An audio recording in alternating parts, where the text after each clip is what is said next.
Hey guys, welcome back to my channel. Today I have a guest with me. Hi, my name's Gabby. I'm her daughter. This is my daughter, not my sister. Some of you guys might think. Today I have a wig on because I had an audition, so didn't have time to take it off. However, I have Gabby on here today because we're going to talk about something that we both went through. I'm not going to go into like the details of the situation that we went through.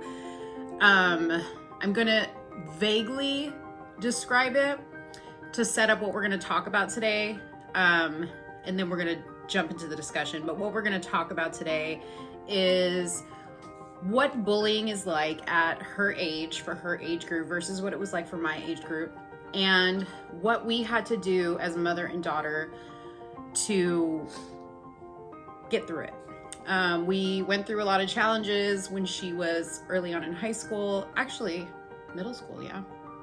End of middle school, beginning of high school. Right, it kind of started in middle school. So, you know, we've both done a lot of growing, we've done a lot of learning about each other. And I wanted to share that with you guys because in my journey as a parent, I have discovered that not a lot of parents are comfortable talking about this with other parents. Some are not even comfortable talking about it with their kids, or maybe just don't have an open relationship with their kids. So we wanted to get on here and talk about it for you guys. Let me set up what we're going to talk about. So when you were in 7th grade, is that when it started? I mean, I'm sure it started before. No, yeah, 7th grade. It was 7th grade. So when Gabby was in 7th grade, she experienced something that affected her moving forward into high school. Well, no. I mean, what affected me, that was starting 8th grade. 7th grade was more like the small stuff.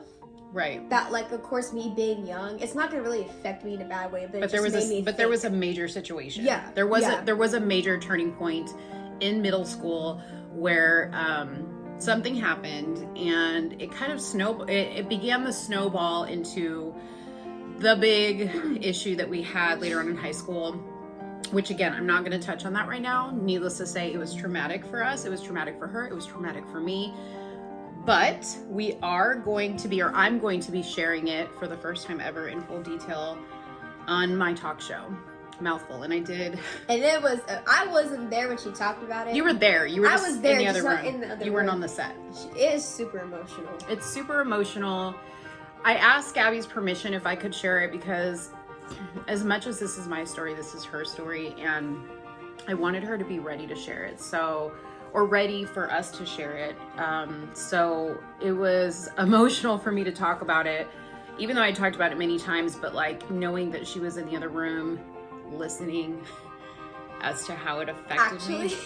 Actually, I was asleep, but I woke up to her crying because it was early in the morning. I was on a sound stage, okay, and she was in the green room, and she could hear me. Not that I was like wailing. I wasn't like wailing, but she was like down the hall. So yeah. Anyways, okay. So she had this traumatic experience and then started the change in her behavior. So I want to really highlight this because in today's day and age, I think as parents, we just assume kids like around 8th, 9th, 10th, you know, high schoolers or teenagers, it's just normal for them to be kind of moody, be up in their room. Now we have these phones that they're always on, not wanting to talk to us about stuff. I think we assume that that's normal. But now looking back in retrospect, on what I could have done better, I definitely could have questioned a little bit more, like, what are you doing up there? Maybe insisted that she come downstairs more, spend time with the family. I think I did do that, but then like I would get attitude like, no, Mom, I'm tired. That was the other thing. She was always tired. She's always tired now. Well, that's because I'm an athlete. I do a lot. It's for different reasons. But then she really wasn't as much into the athletics at the beginning. So she was always tired. She was always sleeping. I could just tell, like, in the way she carried herself, in the way that she dressed, that there was a change going on. And I easily, like, kind of dismissed it as, like, the teenage years and all this other stuff. But it was a sign. It was a sign that there was something going on. And honestly, like, I felt like we had a good relationship. Like, we didn't have like a fighting mother-daughter relationship or anything like that. I mean, we had like our normal bickering and whatnot. Yeah. That's mostly because I kept everything to myself. That's like She before. kept everything to herself. And again, I think as parents, you think that that is normal, and it somewhat is normal because they're teenagers, but I think nowadays, because there's like an extra added pressure of the cell phone, this is a world that we cannot see, okay, unless you have access to their phone and you are checking it. This is a world that we cannot see. So this is access to your kids that people can have without you actually witnessing it. So it's really scary when you think about it that way. So when you add that layer into it, it's that much more important for you to be more involved, not feel bad about asking questions or being quote unquote nosy. The times that I did ask her questions, I would get like a really defensive answer. Yeah, it's kind of because like I didn't want to tell her what was going on, so I would just get mad every time she did ask me. Because I mean, I don't remember a lot from middle school. I only remember the big stuff that happened. I barely remember anything else. Like, I don't remember her asking me these questions. I don't remember her really. I don't remember a lot, honestly. I honestly do not remember because I put most of that stuff behind. I still keep it to like, I still remember it because it keeps me going, but I just put it to the side. So when I was asking you, like at the end, like, why wouldn't you tell me? Why didn't you ask me for help? And what did you say to me? Okay. Do you remember? Well, actually, yes, I do remember, and it's because I still use the same answer now. I would always say because I thought you would be mad at me. And I feel like every teenager uses that excuse because, you know, we're so scared to tell our parents because we feel like y'all will understand. But like... But I also, like when you would talk to me about just stuff not even having to do with her, like having to do with her friends, I was very like judgmental, and like I think she would gauge my reaction from those conversations, like, whoa, like if she reacts to this and this is not even me, yeah, like I could have done a better job of listening for sure and not reacting. And it's really hard when you're a parent. I try to tell her that, like, it's so hard to not react because you get so worried, but you know, you don't want to be their friend, you want to be their parent. But at the same time, you want them to feel comfortable coming to you and with anything. Mm-hmm. But like, why did you think that I would be mad about like what had happened that was okay? So I'm gonna give you like a little sneak. So Gabs was doing a form of self-harming for a bit. Mm-hmm. And that's the part really that I was just like, so one day we were driving in the car and I noticed on her wrist she had a scratch. It wasn't like a really big scratch. Oh. And she just says to me, I remember that. The cat scratched me. No, I said that my friend's dog had scratched me. Something like that. She said something happened. And I believed it, but like honestly, if I'm being honest, when I look back at the situation, there was like a little voice in my head that was just like, that doesn't sound right. And I wish I would have listened the very first time that I saw it. But there was a secondary occurrence that I definitely did not believe what she was telling me. And it resulted, like, you know, in me confronting her about it. Now, this was not the worst thing that we had to deal with. This was the beginning. And I remember when that happened, I don't specifically like remember how in depth the conversation got. I kind of remember in the sense that I was very sad. Like I was just like, how did this happen? My child, like we literally have, you know, a good household.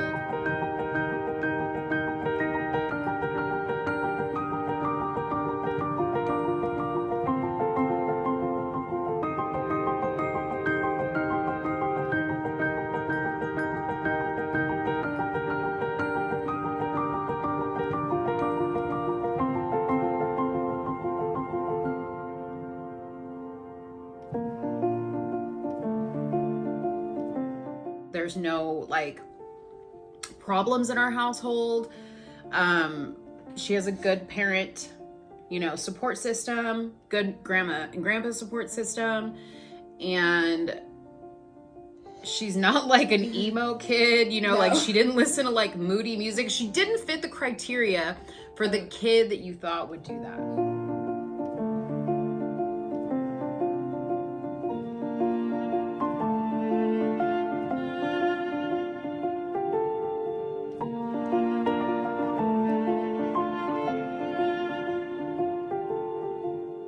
Yeah. And were there a lot of, well, let me just ask you, at that time and even now, are there a lot of people that do that? Like, is that a common thing? What, self-harm? Mm-hmm. Yeah. Like in any form? Yeah. Like whether it's drugs or cutting or... No, yeah, I mean, like when someone goes through something, they have like other things, like they either cut themselves, they eat a lot, they do drugs. Or like an eating disorder, you mean? Yeah, anything really. Anything that like seems to make them feel better in a way, they'll do it because then it puts them out of the mind of what they're going through. But, do you remember what you told me when I asked you why you do it? No, I don't, because that day was just so sad, and like it just all happened so fast. The first time it was sad, or the second time? No, the second time really. The second time was the saddest one. The first time I feel like was just for me, it was my warning sign, and I should have taken more action at that point. Yeah, no, the second time was definitely the saddest one, but it's weird because I don't remember, because I remember my family like going through it, but I don't remember I remember what I was doing. I just don't remember how I was feeling at the moment. Like, I literally do not. It's weird. And like now I kind of understand like the people that do it, cuz like I always wondered before, like they cut themselves like it's nothing. Like they do they do it like it's nothing. And I'm like wondering like what goes on in their head. And honestly, when you're like, nothing really goes on, honestly. You just do it. What is the point that you get to that you think, okay, I'm going to take something sharp and drag it across my wrist? Mm-hmm. Like, what's the point that you get to? So, like I said, you just don't think. You just do it. You black out. You literally black out. It's like passing out, but you're not literally passed out. It's kind of like your soul just leaves the body. Wow. That's how I felt. I feel like my whole soul just left my body, and it just left nothing in me. So that's kind of like. But then, like, when you cut, you obviously felt pain. No, I didn't feel it. You didn't feel pain? So it was almost like your body had like a natural dopamine. This is the first time she's really talking about it. Yeah. So I'm so proud of you. Yeah. because this is hard, you guys. Like, it was hard for me as a parent, but I imagine it's hard for her because it's her age group, Okay, so it was with my tweezers that you were doing it, right? No. What was that you first cut yourself with? Oh, no, yeah. My tweezers. Yeah. So she had taken, that was actually another sign. So I didn't even like think that she would have them or would have taken them.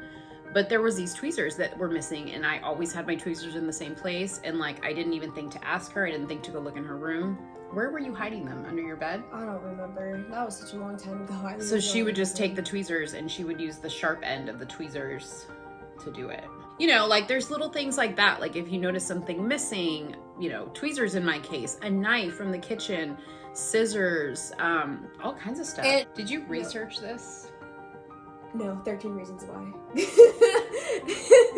Okay, yeah. So I'm glad you brought that up. So when 13 Reasons Why came out, that Netflix movie, but we watched it together, I remember. No. No, I was the first one. She watched it before. I thought she was watching it for the first time when she watched it with me, and I wanted to watch it with her because of the situation that had happened. I wanted to watch it with her because I felt like I needed to understand. Like, little did I know she watched it before me, and that's where she learned how to do it. So yeah, the lesson in that part of it is be careful what your kids, even if your kids are older or you're like, oh, I'm just like a cool household and we just like, we don't keep our kids from anything. That's fine because that's the kind of household that we have. But again, looking back, have conversations with your kids about this stuff that they're watching, because what I fail to realize is At the age that she was at when that movie came out, which was still middle I school, was- or you were a freshman in high school? I think I was I don't even remember when this. I think a freshman. Their I'm not brains sure. are still growing and molding and developing, and they really cannot process some of this stuff sometimes. So, you know, you still have to guide your children regardless. So that was the very first major sign that I got. We had a big talk about it. We cried about it. And then I just thought, oh, it's just a phase. She'll get past it. I think she's fine. And she did a really good job convincing me And hiding it. that she was fine. But about a year later, No, it was like 2 years later. I was sophomore. Junior? Okay, sophomore. So 2 years later, a bigger incident happened. I'm just gonna tell you what led up to it. So, I had a boyfriend at the time.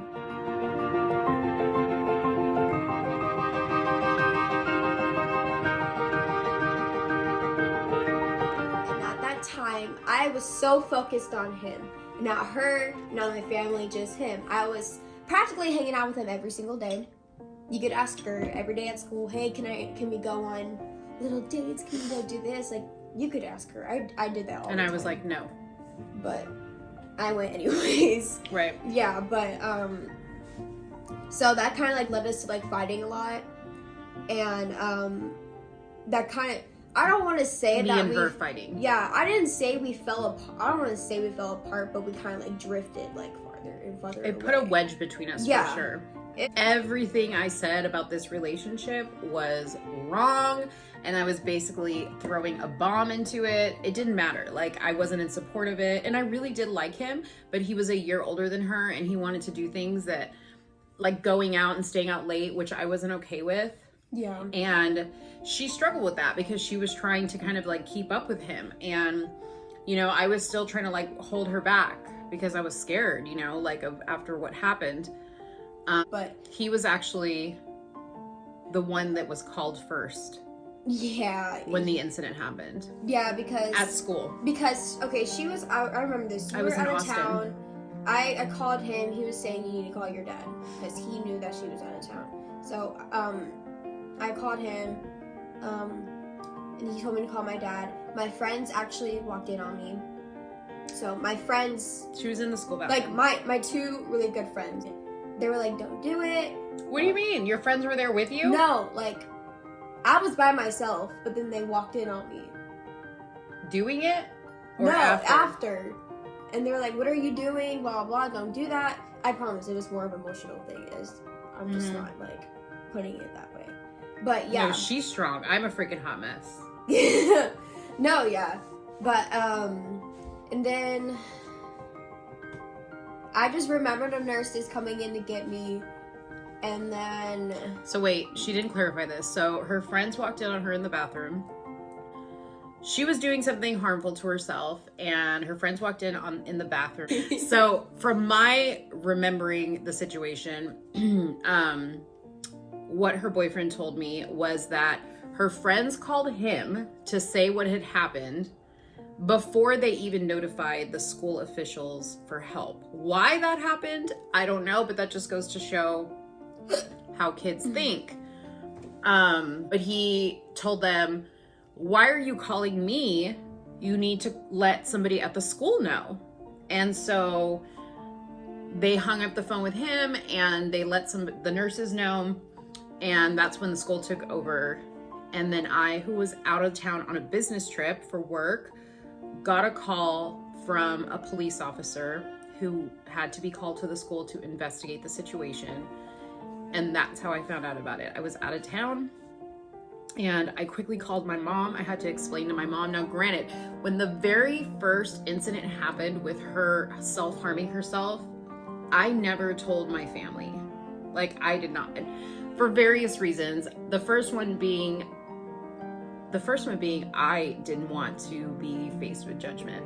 yeah. Which was interesting because the whole reason why she got to that point was because she couldn't talk to anybody and she didn't want to be judged. So here I was setting an example that I was concerned for the way I was going to look as a parent. So much so that I hid that from my family when I should have reached out to my family for support, because I guarantee that my mom would have said to me, okay, you need to get her in counseling. You need to find out what's going on. I would have had guidance, you know, and I didn't because I was ashamed. I felt like I had failed as a parent. I felt like I'd failed her, and I just didn't want to face the judgment of anybody. So, I mean, for lack of a better term, I kept it our little secret, which wasn't good for her and it wasn't good for me. Mm-hmm. Okay. Fast forward after that. It was devastating. I don't know why you said it was devastating. Fast For forward. me, it was devastating. Oh, you're talking. Okay, Hello? You're talking about that. I thought you meant fast forward, whatever. Well, the situation happened. I rushed back from my business trip, and she couldn't go back to school. I didn't go back to school for a week. She didn't go back to school for a week. We immediately had to deal with it. However, she was in a place I had never seen her before. Like, literally, like nothing was in her eyes. She was very, very depressed. Like I said, the soul just left the body. When she says the soul left the body, at that point, I could see what that looked like. I could see she was empty inside.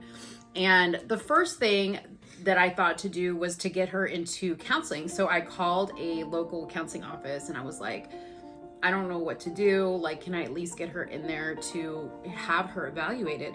Now, at the hospital, when they took her to the hospital, she was given a psychiatric evaluation because they have to do that. That is a standard procedure. And they did tell me that this is what really just sticks with me to this day, is when I spoke to the doctor that was there, the psychiatric doctor, he said to me, I don't believe your daughter was self-harming herself for the purposes of suicide. However, this is something common we see. And you wouldn't believe how many kids these days come in here with the same issue. Kids that are 4 years old, 5 years old. It was terrible to hear that. Terrible to hear that. And it scared me. So, you know, I got her into the counselor. She went through the motions with the counselor, but you really didn't like. Okay, honestly, the whole counseling thing, I mean, it was good that I could talk to somebody, but I just didn't feel, not that I didn't feel comfortable, it's just that I feel like it wasn't helping me. Now, I was getting better, but it just wasn't really helping me, honestly. But we were just trying what we could. Now, one thing I did know that I didn't want to do was put her on medication. That the thought of her being on medication really scared me, and I didn't want to go. I really wanted the doctor to evaluate her and decide if I had to go that route, I would, but I really needed her to tell me her professional opinion, which I really like the doctor. Granted, I had to fill out like a, 6-page questionnaire on her. Which really made me realize like how much I didn't know about daily habits, because there were questions on there that I was just like, I don't know. So it really opened up my eyes. But she went to the counselor for the amount of time that she really had to go. And then the counselor said to me that, I think she's going to be okay. She just really has a lot of stuff that she's dealing with, which is again, really typical with kids these days. They're dealing with a lot of pressure and all that. So let's dive into what those pressures are. Okay. So what kind of pressures, either then or now, just list them off that you guys in high school deal with these days? So, mostly with the girls. Oh, I mean, I've seen it with actually guys too. But like with the girls is, about looking good. I know girls that go every day with makeup. They will not go to school without makeup. Do they get teased if they do? No. How? They don't go to school without makeup. No, but I mean, if like they went to school without makeup ever. You go to school without makeup all the time. Because I don't care. I don't care. I look the same with and without. Yes, you're beautiful without makeup. Thank you. Anyways, but yeah, with girls it's that, and just the way they dress. Do guys make a lot of inappropriate comments to the girls?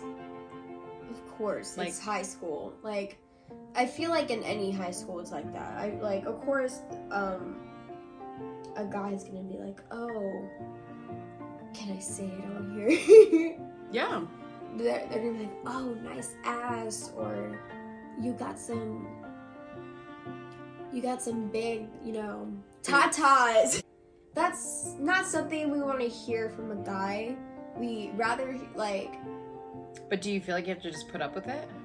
And does it make you feel like your self-worth? Like, does it do anything to your self-worth? Well, okay, honestly, the more and more and more you hear it, it's like, okay, what else? Like, I want to hear more, and not just like what's on my body, but like, what about me? What about my personality? Like, the important stuff, because this and that is not that important. That's just me. Mm-hmm. So, like, back in my day, bullying was all verbal because we didn't have cell phones. So, Yeah. like, if somebody wanted to, like, verbally hurt you, They had to go up in person and do they it. had to go up in person But and do it. Do you ever see somebody personally, like, live bullying? No. How does bullying happen? I mean, we have fights. Bullying now is all on social media. It's on social media. They text you. If they want to call you, they will.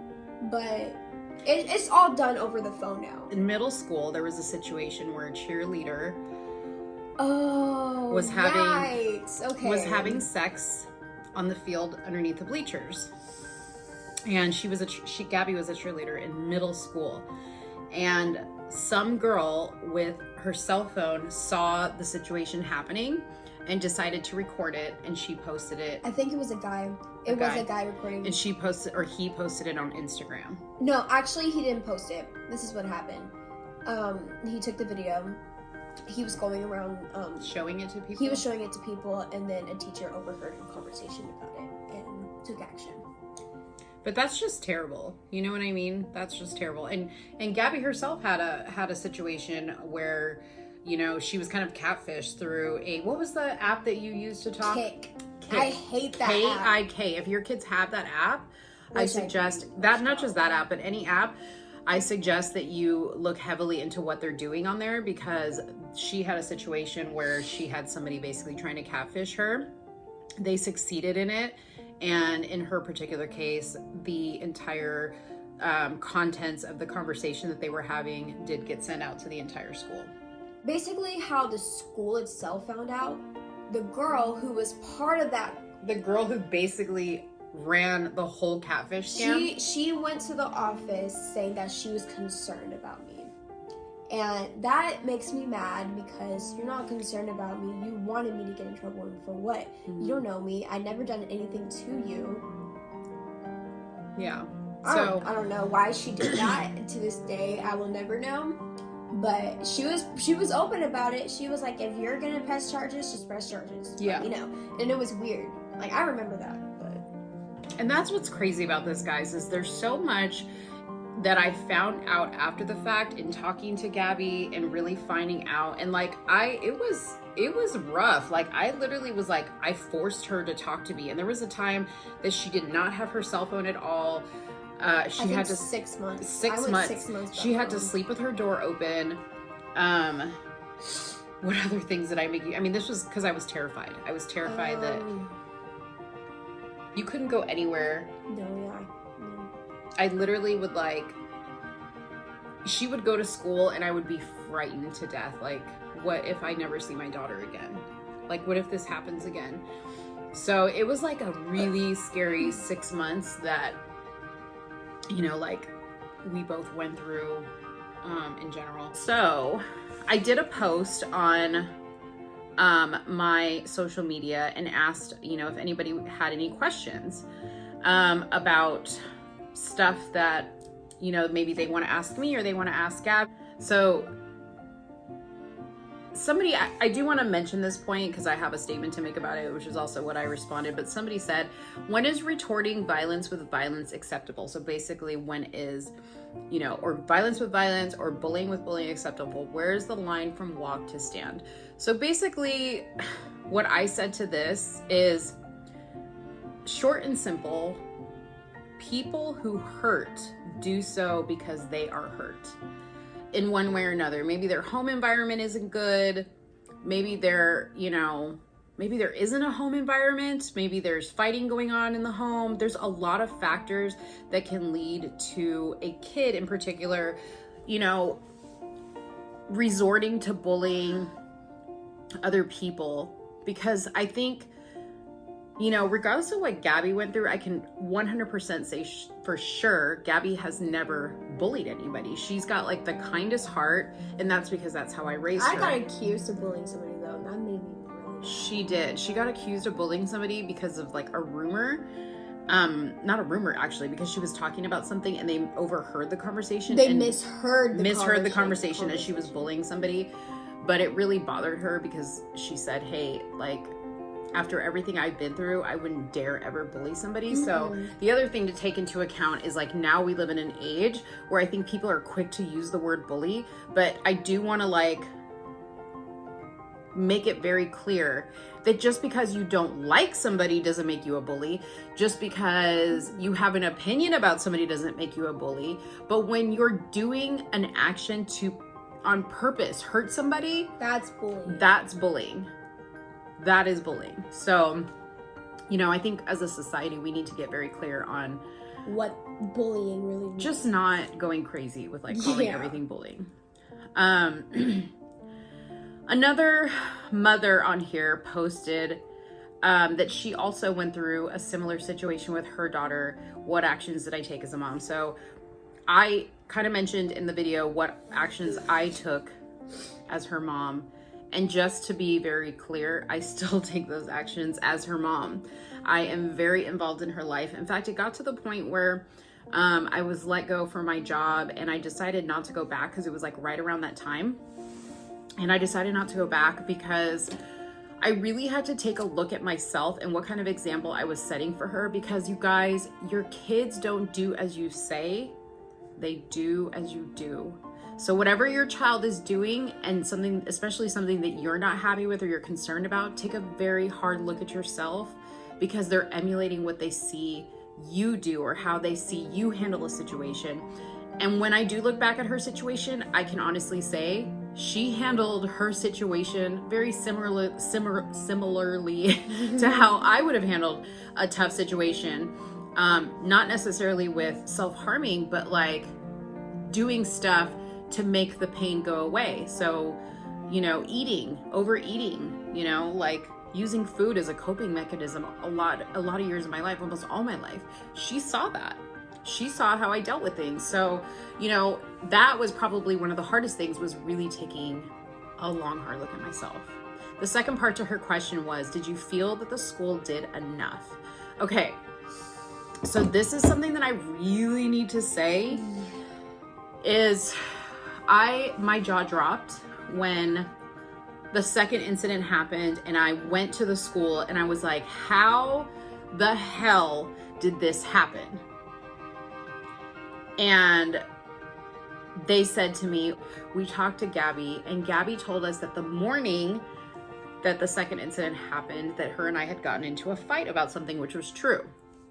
Her and I had gotten into a fight about something in the car, and Gabby basically told the counselor that I'm always yelling and I never listen and I'm really hard on her. Okay. So the school had the nerve to tell me that I needed to ease up on my daughter.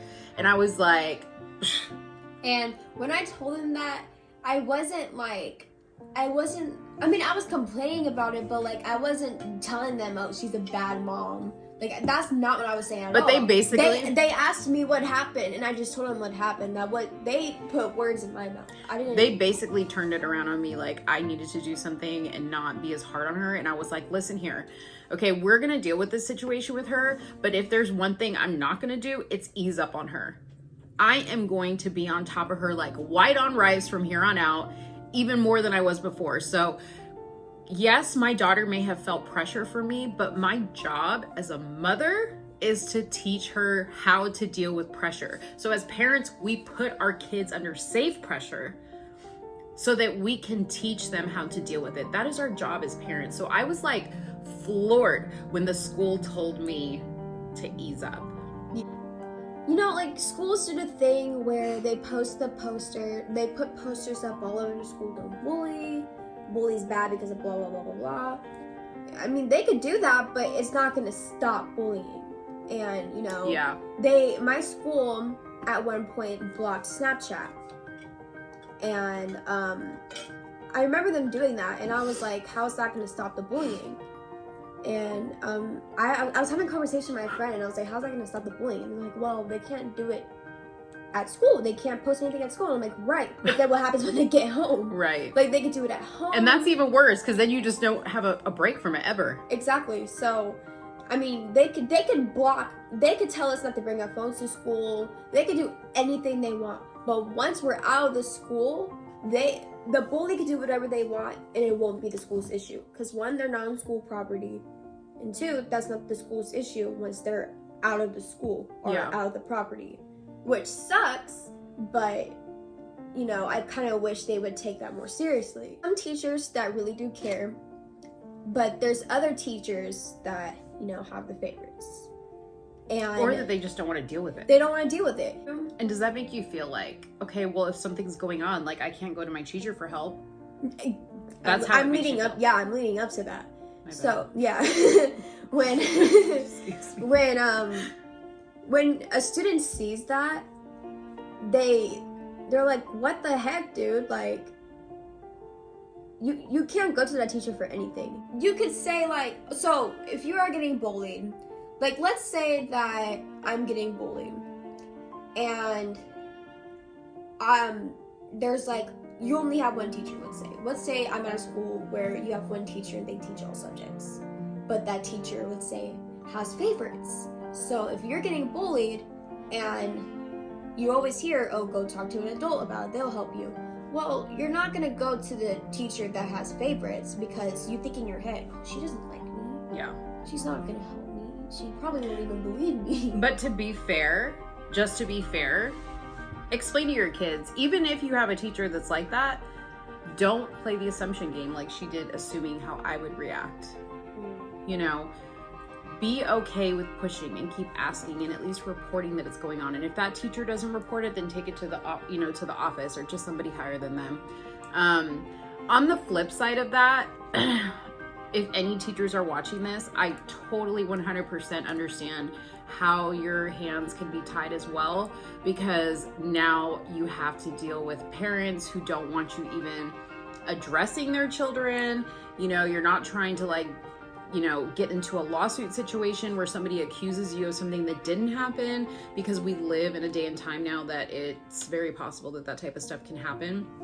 So I 100% understand how administrators and teachers at the school can be maybe afraid to do it.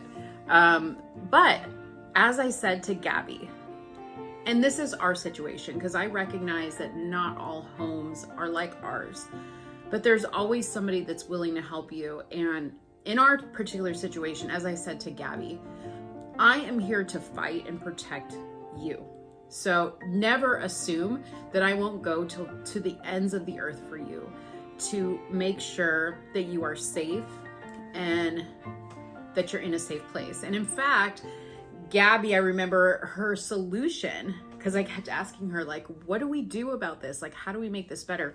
Her solution was, I just want to leave that school, Mom. I hate that school. You know, everybody there is that way, and I'm never going to escape this, and it's always going to be like this. And I didn't do it because I said to her, do you remember what I said to you? It doesn't matter where you go, there's always going to be somebody like that. So true. And you remember. Yay. Okay, so yes, that's the lesson that I was teaching her. So as traumatic as this situation was for us, I think we've come a long way. Don't you think? Hell yeah. Hell yeah, I love that. Yeah.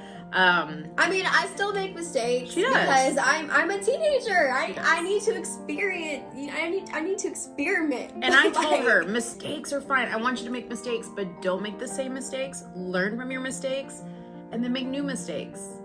You know, that's what life is about. Yeah. But I'm here to protect you always. So don't ever feel like I'm going to be mad. I'm not saying I'm not going to be mad, but I'm going to first jump into mama bear mode, and then Mama bear mode is scary. You yell at me, it's like, yeah.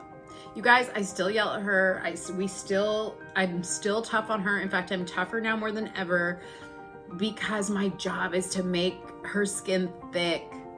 she's going to be going into the Navy. She's graduating this year. She's going into the Navy. And that's going to be a tough world for her. And I want because I'm barely going to be home, so there's nothing she can really do about it. And the government has control of me now. And you know what she's going to learn? That she had it easy because her mom was the nicest. Her mom was the drill instructor that loved her. She's about to go to one that could care less. But anyways, you guys, thank you so much. Take this out because I don't want to give Arizona Tea any free advertisement, but thank you so much for watching my channel. I know this was a very long video, but we really wanted to get this information out to you guys. We hope you enjoyed it. Comment below on what you guys thought. If you guys are dealing with the same thing, if this video was helpful to you, please share it with somebody that might find it helpful. Like it, subscribe below. I'm not gonna put a fancy little dancey. Maybe I will. No, that's too much work. Anyway, subscribe to my channel, guys, and hit us up if you have anything else you want us to talk about. But I will be talking about it more in depth, this particular incident that happened on our show Mouthful, on my talk show Mouthful. So please head on over to Mouthful TV and subscribe there as well, because we will be dropping that episode very soon. Is that it? Yep. I love you. I love you too. Thank you, my brave girl.